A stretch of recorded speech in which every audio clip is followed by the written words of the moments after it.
Mm. Mm. Mm.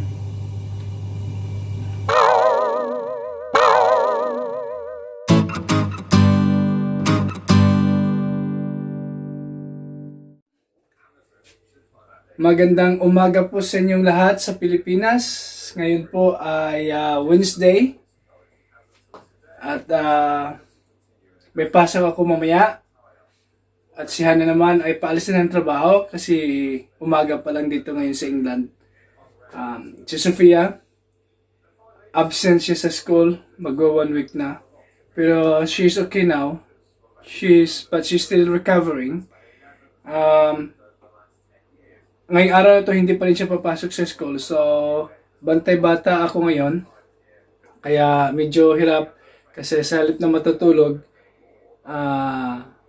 minsan nagigising niya ako. Nakakaidlip din naman ako, kaya lang hindi ako nakakaidlip doon sa kwarto. So, dito ako sa sofa, umiidlip. At least nababantayan ko siya. Kaya lang panay yung gising niya sa akin. Palagi niya akong ginigising pag nag-iidlip ako. So ngayon dahil mag-isa lang, dalawa lang kami ni Sophia ngayon. So ang gagawin ko, kita niyo yan. Ito po ang, yun. Lulutuin ko po ito sa oven. Yan ang pananghalian namin ni Sophia mamaya. Okay. Ito yung ginagawa ko palagi pag nandito si Sophia. Nagluluto ako ng pagkain na makakain niya kasi alam mo yung mga bata, picky din sila sa pagkain. Kaya ang gagawin ko ngayon, ito pagising niya, bibigyan ko siya ng agahan at mga bandang 12:00, ito naman ang uupakan namin. So may pasok ako mamayang hapon from 4 o'clock. So, siya naman ang dating ni Hana kasi si Hana nga alis na sa trabaho. So, saan na ba si Hana?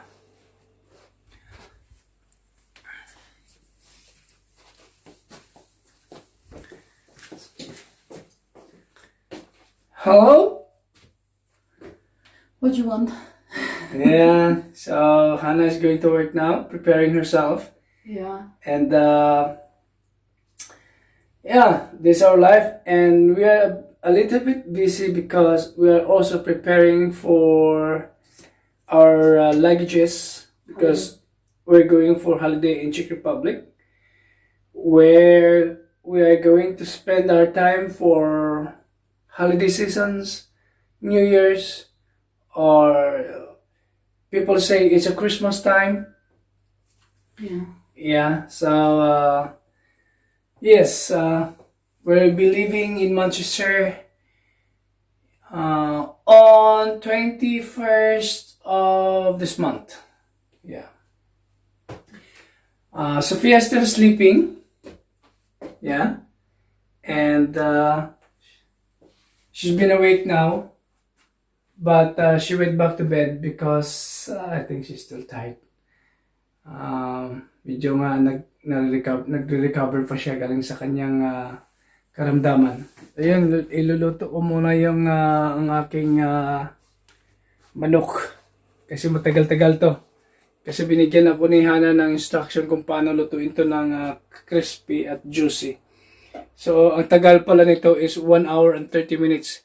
Lalagay ko na siya ngayon sa oven. Para, kasi maaga pa rito ngayon. Pero mamaya hindi na ako hirap kasi kailangan ko rin matulog kahit papaano. Idlip lang kasi hindi talaga ako nakakatulog pag nandito sa Sophia. Nadidisturbo niya ako eh. Yan, 160. 160, 45 minutes, another 15 for 180.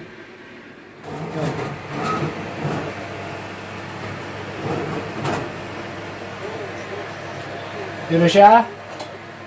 After 45 minutes, just low heat.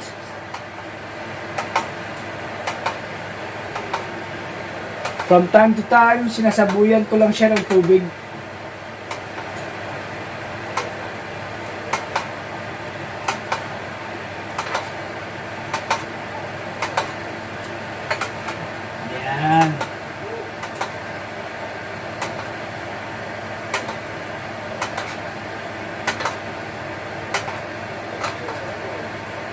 Ayos! Nasa kwarto ako ni Sophia ngayon. It's 9 o'clock in the morning. Pero tulog na tulog pa rin siya. Hinahayaan ko lang siya matulog para makarecover talaga siya. Pero usually, ginigising namin siya ng 7 o'clock. Kahit wala siyang pasok. Talagang yung training niya, 7 o'clock ng umaga, ginigising na namin siya.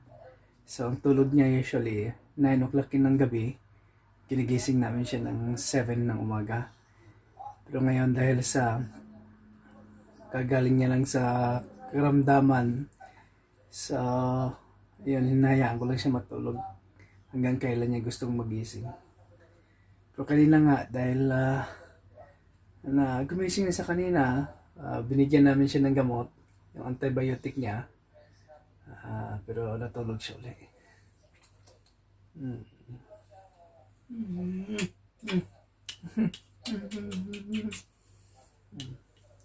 Pagising niya yung mamaya, hanapin yung sabi niya, "Where's mommy?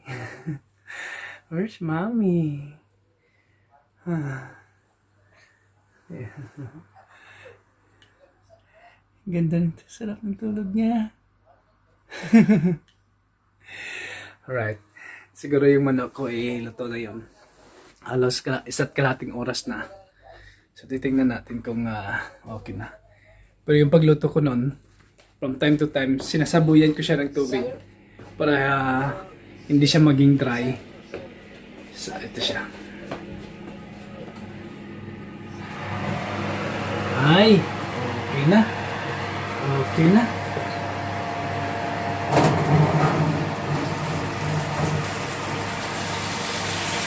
Oh, wow. Wow. Bango. So, I'll give it for another 10 minutes. Siguro 10 minutes. Para talagang, naku, ang balat talagang ma-feel mo yung crispiness ng balat.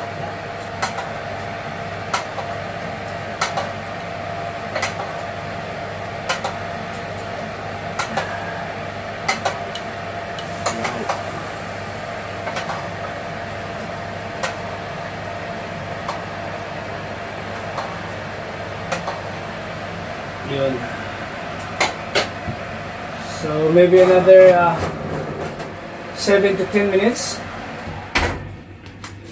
Pagkatapos niyan, okay na. After 1 hour and 30 minutes, ito na siya. Init-init pa.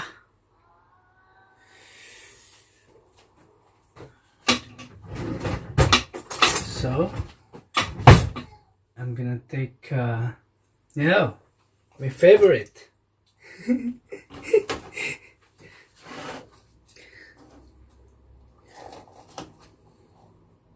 Okay.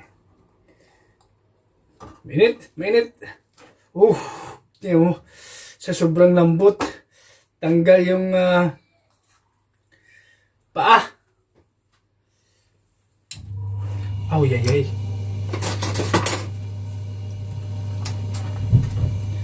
Woohoo!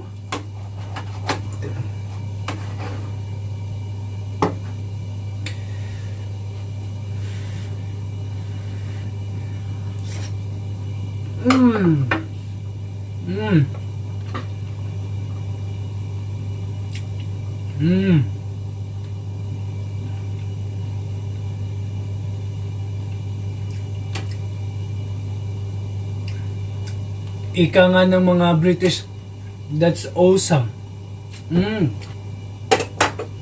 Sarap. Ganito lang palang pagluto nun.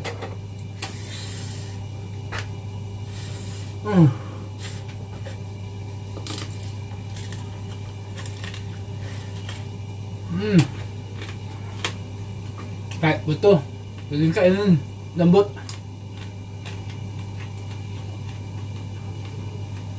Sarap.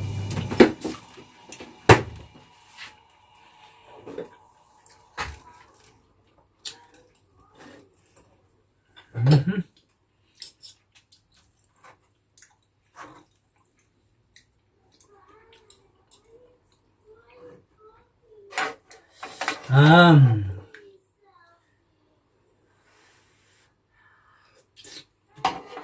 oh,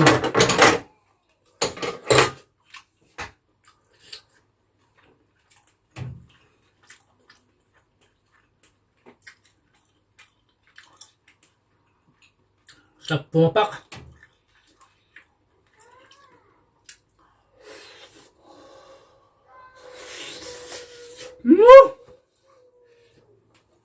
Ayos! Gawin niyo rin po ito.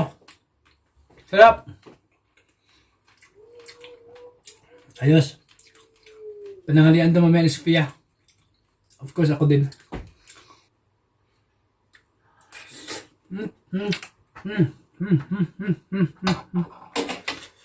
Yan.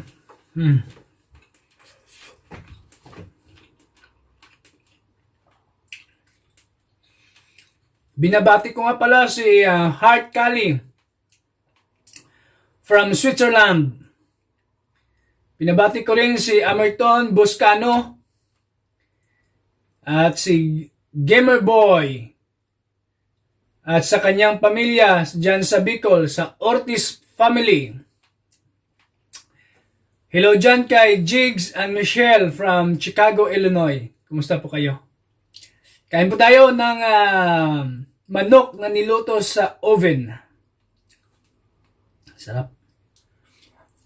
Nandiyan pa. Malambot. Juicy. Yung balat crispy. Basta tama lang yung init ng oven. Yung tagal sa pagluluto. Tapos from time to time, sinasabuyan ko siya ng tubig. Sarap. Talagang lumabas yung mantika ng manok, oh.